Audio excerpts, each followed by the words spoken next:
Esta é a nossa quinta aula de princípios bíblicos da nossa classe de Vida Cristã Vitoriosa da Escola Bíblica Dominical. Quero convidar você a fazer uma oração ao Senhor nosso Deus. Feche os olhos. Senhor Deus, nós nos colocamos agora na Tua presença. Pedimos que o Senhor venha falar profundamente ao nosso coração. Fala, Senhor, de uma maneira que nós entendamos e aplica este conhecimento do Senhor à nossa vida. Transforma-nos, ó Deus, a Tua imagem e semelhança. É o que te pedimos em nome de Jesus. Amém. Nossa aula de hoje tem o seguinte título: Por que fracassamos? Então, vamos recapitular o que nós aprendemos nas últimas 4 aulas. Nós sabemos que não há vida cristã vitoriosa se não soubermos quem somos. E eu sou, e você é, o que a Bíblia diz que nós somos.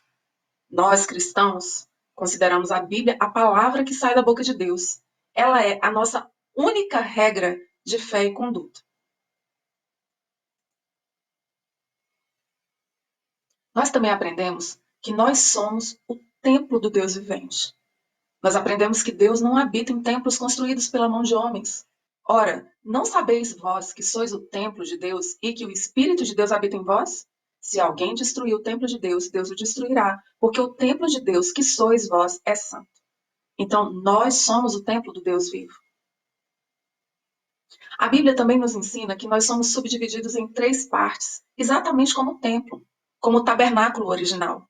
E o mesmo Deus de paz vos santifique em tudo, e todo o vosso espírito e alma e corpo sejam plenamente conservados irrepreensíveis para a vinda do nosso Senhor Jesus Cristo. Primeira carta aos Tessalonicenses, capítulo 5, verso 23. Agora, se nós somos o templo do Deus vivente, a semelhança do tabernáculo, a semelhança do templo de Salomão, por que as pessoas, de uma maneira geral, não percebem que nós somos feitos de 3 partes diferentes? Por que as pessoas, de uma maneira geral, não veem diferença entre alma e espírito? Isso acontece porque o espírito delas está morto. E nós aprendemos que todos nós já nascemos mortos por herança de Adão. Quando Adão pecou, ele morreu. E a força da morte se manifesta naquilo que nós julgamos vida. Não foi isso que nós aprendemos? Saúde, força física, estatura elevada, juventude, prosperidade, riqueza, conforto, beleza, fartura, fama, sucesso, poder. É possível ter tudo isso e permanecer morto, derrotado e infeliz? Sim, todos nós sabemos que sim. Todos nós sabemos de pessoas aparentemente vitoriosas que vivem uma vida miserável, são infelizes. É possível sim ter tudo o que sempre sonhou e viver em estado de miséria e morte. Dinheiro, beleza, poder, sucesso e morte. Ter beleza, saúde, força física e morte. É possível viver as mais gloriosas vitórias e ser um morto-vivo. E o que é um morto-vivo? Lembram do filme? Dos mortos-vivos? Zumbis. O que é um zumbi? É alguém que está morto, só que está vivo. Está vivo, mas está morto. É isso que são todos aqueles que permanecem mortos em Adão. Não importa quão bela, quão rica, quão poderosa a pessoa morta seja. A miséria e a derrota a acompanharão em todas as áreas da sua existência. Miséria em uma pessoa aparentemente bem-sucedida. Miséria numa pessoa sentada no dinheiro. Não há vida vitoriosa entre os mortos. Não há vida vitoriosa para quem não nasceu de novo. E por que não há? Porque Deus não é Deus de mortos, mas de vivos. Evangelho de Lucas, capítulo 20, verso 38. Quem então poderá nos tirar dessa enrascada? Porque, amados, não tem religião no mundo, como nós já falamos, que seja capaz de nos tirar dessa enrascada. A religiosidade é como aquelas folhas de figueira que Adão correu para se esconder de Deus e tapar a sua nudez, como se isso fosse melhorar a situação em que ele se encontrava, de ser caído, de alguém que desobedeceu a Deus, de alguém que perdeu a sua vida por causa da desobediência. Nós já nascemos nesse estado. Você não precisa ensinar uma criança de 2 anos a ser egocêntrica. É minha, é minha, é minha. Precisa ensinar? Não, já nasce com ela. Já está lá, está dentro. Essa natureza decaída, essa natureza pecaminosa já nasce conosco. Nós já nascemos com o espírito morto e nós nem percebemos. Então, quem poderá nos salvar? E aí nós aprendemos que Jesus Cristo, o nosso Salvador, aquele que veio nos tirar dessa enrascada, que a religiosidade não tem poder para tirar. Ele desceu as escadas, se despiu da sua glória de Deus, se fez homem para viver a nossa vida e morrer em nosso lugar. Quando Jesus morreu na cruz do Calvário, ele pagou o preço que não conseguíamos pagar pelo nosso resgate. Naquele momento, o véu do templo, que separava o lugar santíssimo, o lugar da presença de Deus, do lugar santo, do átrio e da porta para fora, aquele véu que separava o lugar santíssimo, onde o sacerdote só podia entrar uma vez por ano, o sumo sacerdote somente. No momento em que Jesus morreu na cruz do Calvário, esse véu se rasgou. E o preso da papuda, que é a história que eu contei para vocês nas últimas aulas, esse preso da papuda, que sou eu e é você, foi trazido da rua, da porta para fora, para o lugar da presença de Deus, para o lugar em que a presença de Deus se manifesta. Essa pessoa amarrada nas suas dores, nas suas amarguras, nas suas tristezas. Essa pessoa que crê em Jesus Cristo, crê que Jesus Cristo é o Filho de Deus que veio ao mundo para resgatá-lo. Essa pessoa, por mais amarrada que esteja, pelas suas dores, pelas suas tristezas, pelas suas angústias, por mais aprisionada que esteja, por suas lembranças, por seus traumas, essa pessoa que crê em Jesus, ainda que esteja totalmente acorrentada e aleijada, ainda que a sua mente esteja totalmente paralisada, essa pessoa, no momento em que ela crê que Jesus Cristo é o Senhor, que ela crê no sacrifício de Jesus na cruz, que ela crê que Jesus é Deus e veio ao mundo para resgatá-la, que ele morreu no seu lugar, essa pessoa que pela fé constitui Jesus Cristo como seu único e suficiente Salvador, como seu único Senhor, o Senhor da sua vida, ela é trazida à presença de Deus. O Espírito Santo de Deus sopra no espírito morto dessa pessoa. E essa pessoa renasce. Ela nasce novamente. Ela nasce de novo. Esta pessoa é aquela que tem condições de ter uma vida vitoriosa de fato. Disse-lhe Jesus: Eu sou o caminho, a verdade e a vida. Ninguém vem ao Pai senão por mim. Evangelho de João, capítulo 14, verso 6. Ele não disse eu sou um dos caminhos, eu sou uma das alternativas. Não, ele disse eu sou o caminho, eu sou a verdade, eu sou a vida. E ninguém vem, ele não falou ninguém vai, ele disse ninguém vem ao Pai senão por mim. Então Jesus é a porta de entrada para a vitória. Aí vem a pergunta que não quer calar, que é o tema da nossa aula hoje. Por quê? Mesmo sendo nascido de novo e tendo o Espírito Santo habitando dentro de mim, eu tenho vivido tantas frustrações. Não é uma... Mas qual cristão que nunca fez essa pergunta? Você nunca ficou frustrado, chateado, nunca se sentiu um fracassado, um derrotado? Aquela prova que você fez e você não passou? Aquela pessoa que você desejou e não conquistou? Ah, a sua vida profissional podia ser tão diferente. Ah, por que fulano não me aceita? Fulano não concorda comigo? Fulano não me valoriza? Às vezes é o pai que não valoriza você, às vezes é a mãe, às vezes é o irmão, às vezes é o Zé da esquina. Você já ficou chateado? Você já ficou frustrado? Sendo um cristão, quantas vezes você investe dinheiro em alguma coisa que não dá certo? E aí você fica se perguntando por quê?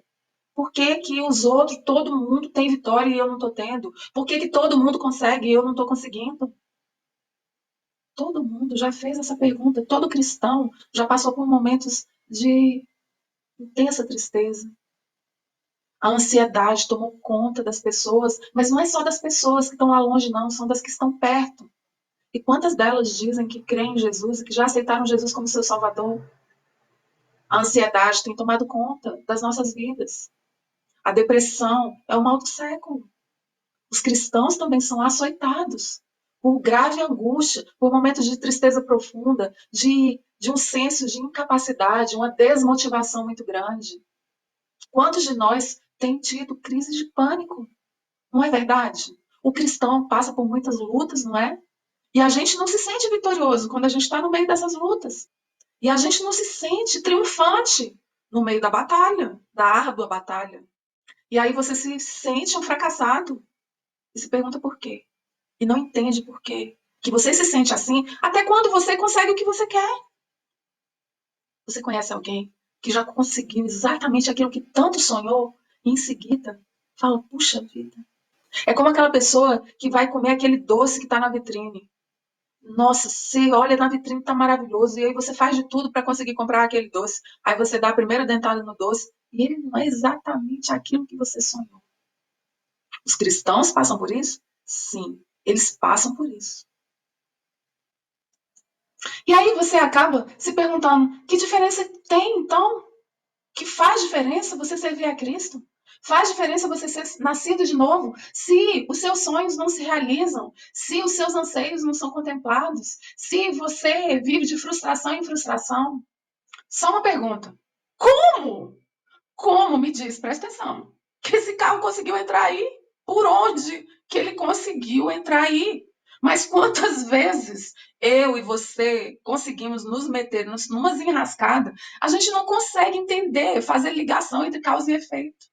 A gente não consegue responder a pergunta, gente, como foi que isso foi acontecer? Como é que eu deixei isso acontecer? Por que, que Deus permitiu que isso acontecesse? Como é que eu me meti nessa?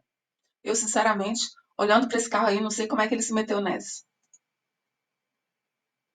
Aí você diz assim, gente, eu fiz um plano de metas, de objetivos, um planejamento. Estou lembrando da aula do professor Fábio, semana passada. Fiz o meu planejamento. Peguei o GPS, o mapa, tracei a minha reta. Aí o GPS em quem você confia, a sua inteligência, o seu planejamento, o seu intelecto, o seu conhecimento, a sua sabedoria própria, ou os conselhos de fulano, os conselhos de cicrano, que você julga que sejam pessoas assim, que sabem tudo o que você precisa saber. Aí você segue todas as orientações e o GPS seu, que é o seu GPS nesse caso, é tudo isso que você acumulou nos seus planos, nas suas metas. O GPS diz assim, agora vire à esquerda. Só que a esquerda é um abismo. E você vai com tudo e cai. Quer dizer, a gente tem feito isso, feito aquilo, feito mais um pouco. Tá tudo traçado, planejado, tá tudo calculado. E aí você faz do jeito que mandou o figurino e você cai no abismo. E aí vem a vida amorosa, né? Você doido para casar. Aí finalmente encontra aquela pessoa que resolveu casar com você. E aí você começa a ficar chateado. Porque a pessoa não é aquilo que você gostaria que fosse. Aquela mulher não é aquilo que você gostaria, não é aquele tudo que você gostaria. Aquele homem não é aquele tudo que você sempre sonhou. Olha o que essa aí está falando. Você só fala coisa de carro. Aí ele não entende por que ela está tão chateada. E ele pergunta, você quer que eu fale de quê? Aí ela diz, alguma coisa de amor. Aí ele diz, amortecedor. Não ri, não. Mas é isso que acontece. A gente não consegue dialogar com as pessoas importantes para nós. A gente não consegue trocar conhecimento, experiência, sem desabores. Olha que você planejou tanto um relacionamento, que você ansiou tanto por um relacionamento, até que enfim você tem aquele relacionamento e ele não é tudo aquilo que você sonhou. Fracassado. Porque eu vivo assim. Até o salmista, o rei Davi, falou assim: olha, eu não tenho mais lágrimas. O meu travesseiro está encharcado de lágrimas. Eu estou muito cansado, eu estou muito frustrado, eu estou muito chateado. Então chegou a hora da verdade. Da gente saber por que as coisas não dão certo. Ora, eu era um morto, vivo. Eu era um zumbi. Até o dia que eu encontrei Jesus. Que Jesus me encontrou e me resgatou da morte para a vida. Agora eu sou nova criatura. e as coisas velhas já passaram, eis que tudo se fez novo. E eu estou aqui me desvairando em lágrimas, porque as coisas não dão certo. Então chegou a hora de responder por que as coisas não dão certo. Vamos lá. Você sofre a derrota em todas as áreas da sua vida em que você não se deixa governar pelo Espírito de Deus que habita em seu espírito. Você se deixa governar pela alma. Você se deixa governar pelo corpo. Você se deixa governar pela sua carne, pelo seu ego, que ainda reina sobre as suas decisões. Pronto, acabou a aula. É isso. Aí você olha para mim, que nem essa jovem senhora, e diz: entendi, mas não compreendi. Então, agora nós vamos explicar tudo isso que está escrito aí nesse quadradinho laranjado. Nós já entendemos que nós somos tripartidos. A tripartição do homem, ela é semelhante à tripartição do tabernáculo, porque nós somos o templo do Deus vivo. Nós já aprendemos que o Espírito é o local da aglutinação entre o Espírito de Deus e o meu espírito. A conexão entre Deus e o homem se faz mediante o Espírito do homem e o Espírito de Deus. Nós comparamos o Espírito como o lugar mais íntimo de uma casa, como o lugar mais escondido do templo, o lugar praticamente inacessível. Ele nem é percebido de tão escondido que é. É lá que o Espírito Santo de Deus se manifesta, e ele se manifesta dentro do espírito do homem. Esse é o local da intimidade entre Deus e o ser humano. O lugar santo nós comparamos à sala de visita, que é a alma do homem. Veja, nós falamos na última aula, a alma do homem é a sede dos pensamentos, dos sentimentos e da vontade. É a sede tanto das emoções quanto da razão. Ali está um cérebro e um coração. Podiam ter colocado o intestino também, não é mesmo?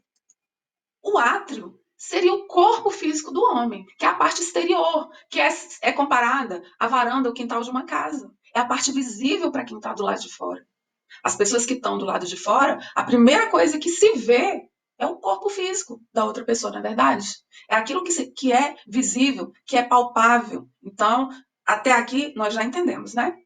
Agora vamos mergulhar um pouco mais fundo. Vamos mergulhar devagar para não afogar. As 5 janelas da sua alma estão no seu corpo. O corpo, ele tem janelas. Eu que chamo assim de janelas. São os seus 5 sentidos. O seu corpo tem 5 sentidos.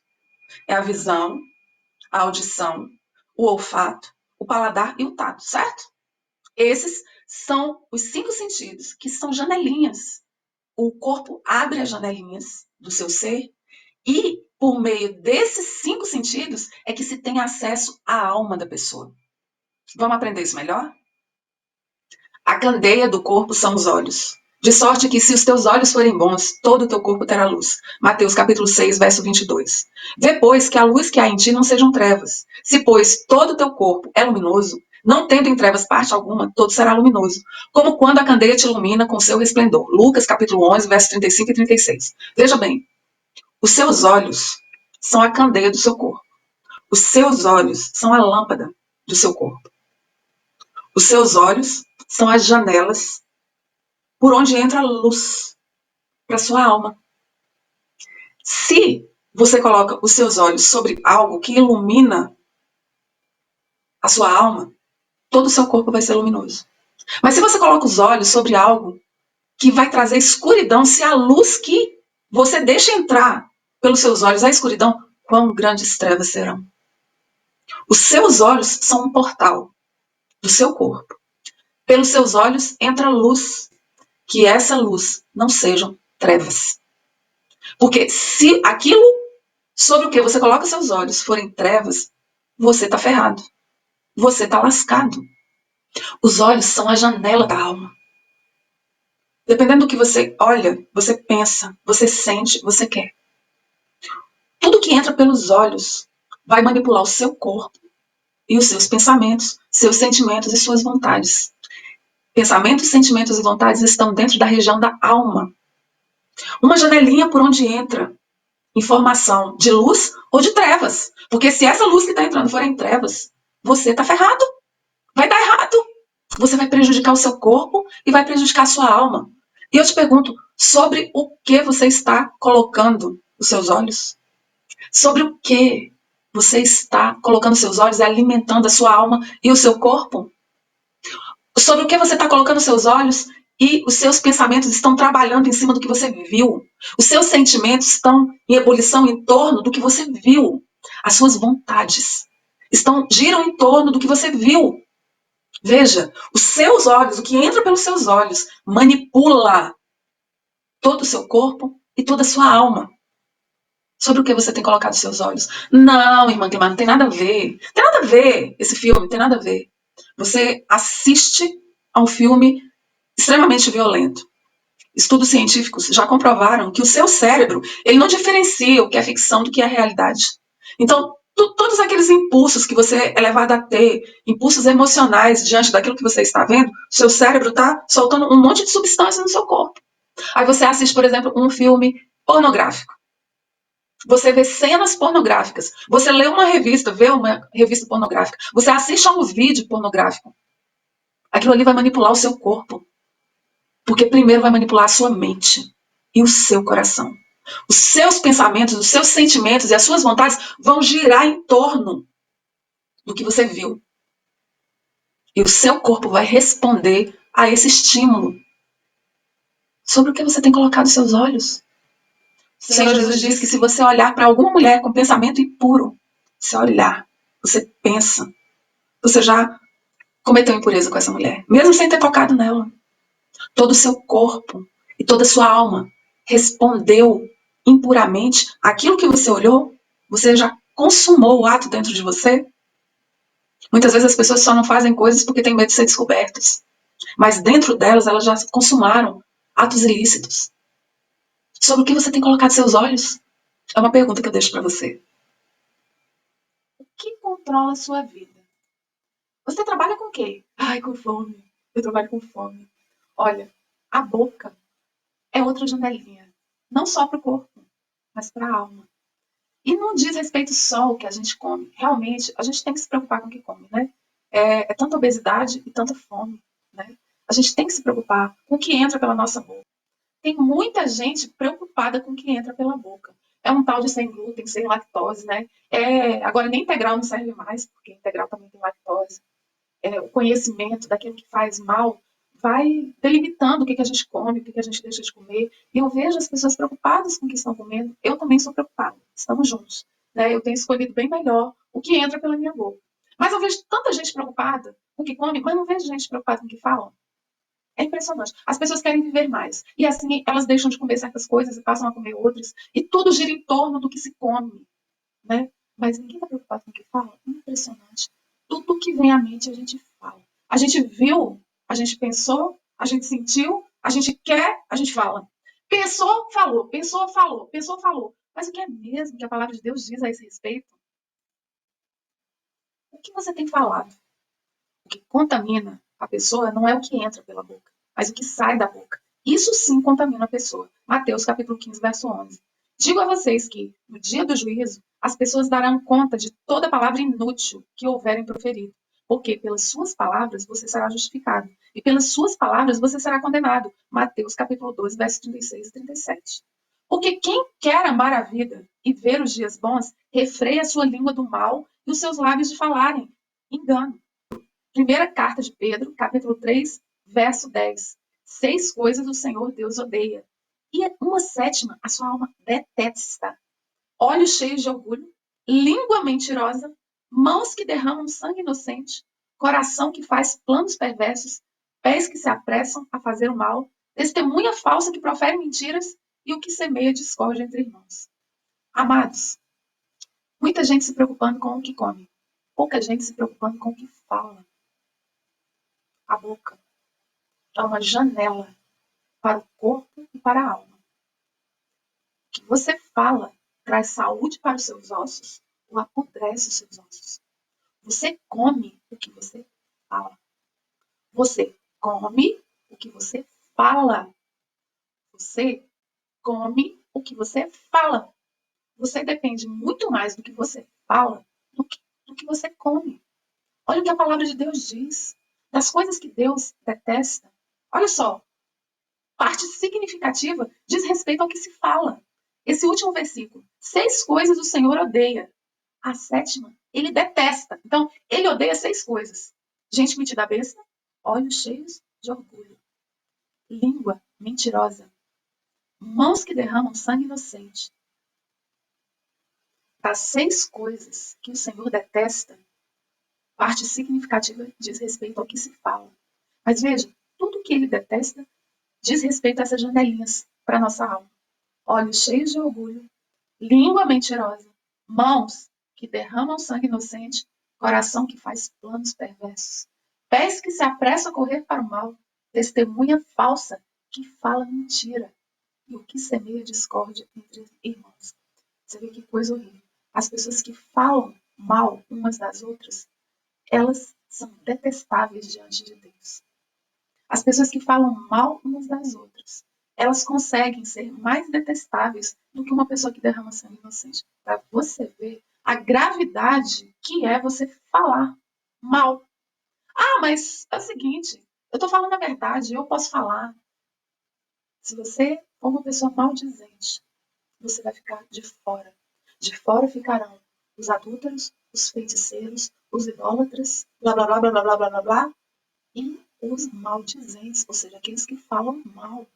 Você precisa se preocupar com o que você fala, porque você come o que você fala. Você come o que você fala.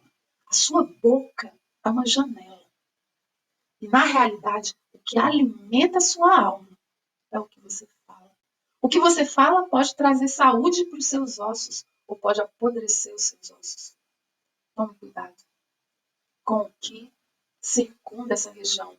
O apóstolo Tiago diz que é mais fácil dominar exércitos do que dominar a língua. Mas uma coisa é necessária, dominar a língua. Você precisa dominar a sua língua. A Bíblia diz em Provérbios que até o tolo quando se cala. Até o tolo quando se cala é tido por sábio. E que o insensato, ele é apressado para falar, mas o prudente fecha a boca. Cuidado com o que você fala. Quem estiver precisando tomar alguma medida para refrear a própria língua, tá aí uma sugestão. Que tal? Agora vamos falar de ouvido? Que tipo de música você tem ouvido? O que é que diz a palavra de Deus? Não vos enganeis. As más conversações corrompem os bons costumes. Você precisa escolher o que você ouve. Sabe uma coisa que eu digo para mim mesma? Meu ouvido não é pinico. Eu vou escolher o que vai entrar pelo meu ouvido. Sabe por quê, amados? Porque o que a gente ouve pode trazer saúde para os nossos ossos ou pode apodrecer os nossos ossos. Porque você ouviu, você pensou, você sentiu, você vai querer ou deixar de querer por conta daquilo que você ouviu.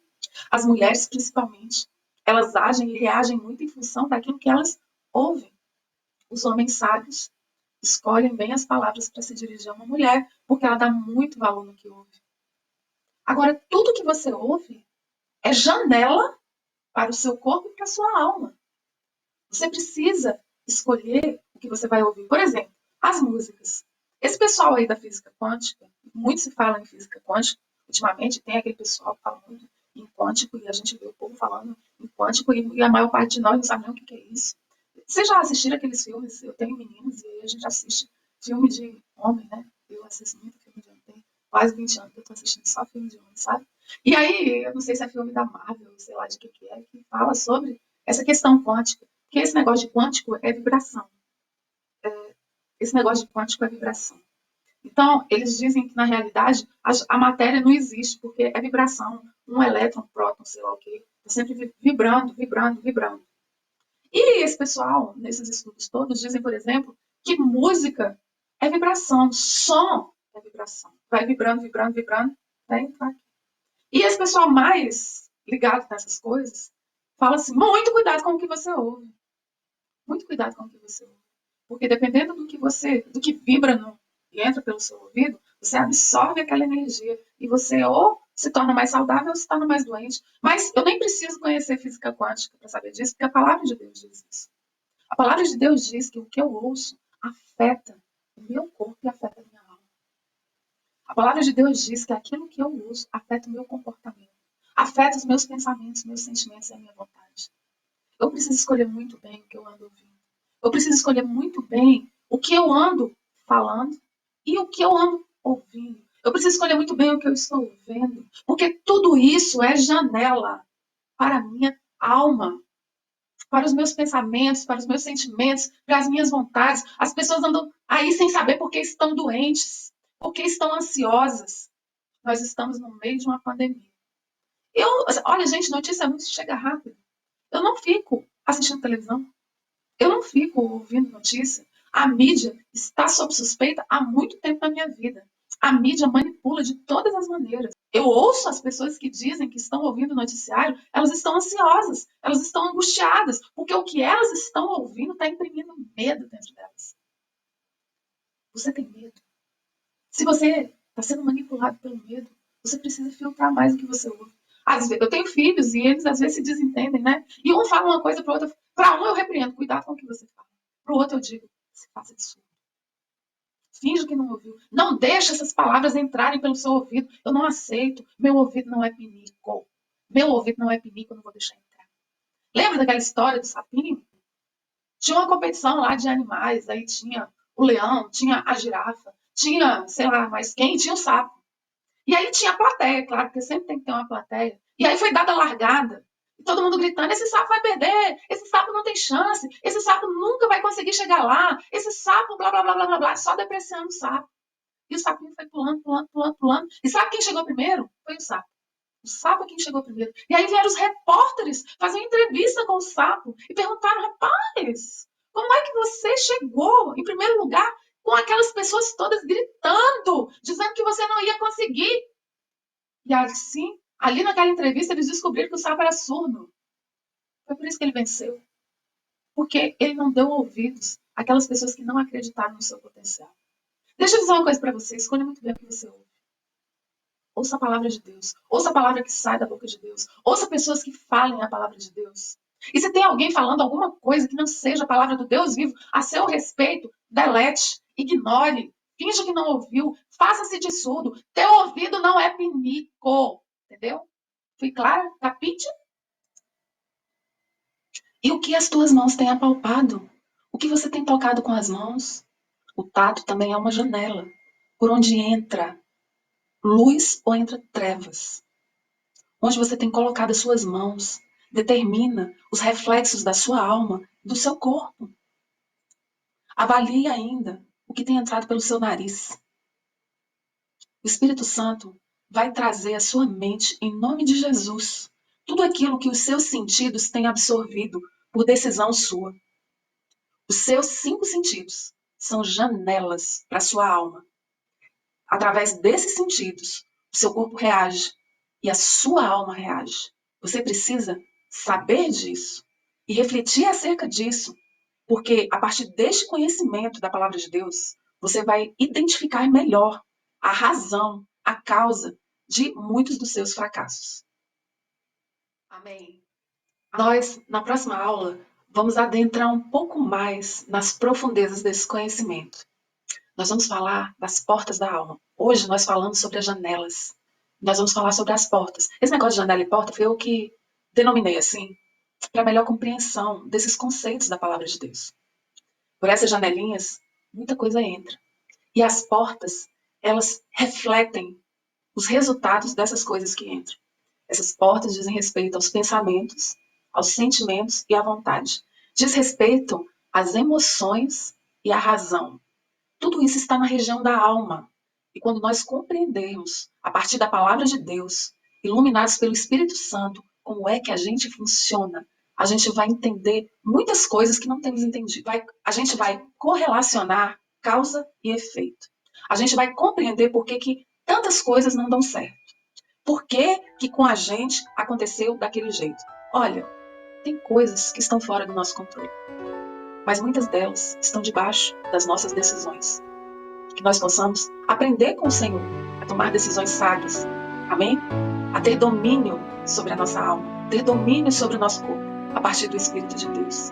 Que seja assim para mim, que seja assim para você, em nome de Jesus. Vamos fazer uma oração? Senhor Deus, nós te glorificamos, ó Pai, porque o Senhor é maravilhoso, porque o Senhor é fiel, porque a tua palavra é viva e eficaz, porque o teu Espírito Santo está presente aqui no nosso meio. Glorifica o teu nome nas nossas vidas, Senhor. E mais uma vez te pedimos, cumpre a tua palavra em nós. Molda-nos, Senhor, quebra-nos, Senhor, faz-nos de novo a tua imagem e a tua semelhança, a imagem e semelhança do teu Filho, em nome de Jesus. Amém. Tua vontade na terra como no céu.